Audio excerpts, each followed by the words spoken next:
বিশ্বকাপে যেন প্রতিটি ম্যাচেই নতুন ইতিহাস লিখছেন লিওনেল মেসি। এবার সুইজারল্যান্ডের বিপক্ষে কোয়ার্টার ফাইনালে একটি অ্যাসিস্ট করে ভেঙে দিলেন আর্জেন্টাইন কিংবদন্তি ডিয়েগো ম্যারাডোনার রেকর্ড।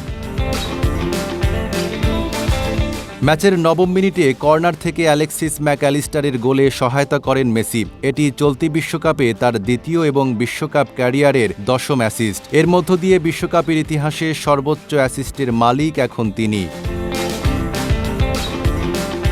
বিশ্বকাপের নকআউট পর্বে মেসির মোট গোল সংখ্যা দাঁড়িয়েছে 15টি। গত 60 বছরে কোনো ফুটবলারের এটি সর্বোচ্চ।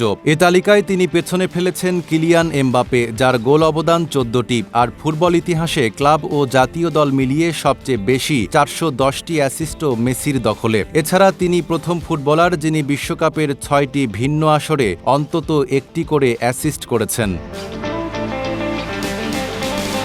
জাতীয় দলের জার্সিতে মেসির অ্যাসিস্ট এখন 62, আর চলতি বিশ্বকাপে তার গোল সংখ্যা 8। সব মিলিয়ে বিশ্বকাপে 21 গোল নিয়ে সর্বকালের সর্বোচ্চ গোলদাতার আসনেও রয়েছেন আর্জেন্টাইন মহাতারকা।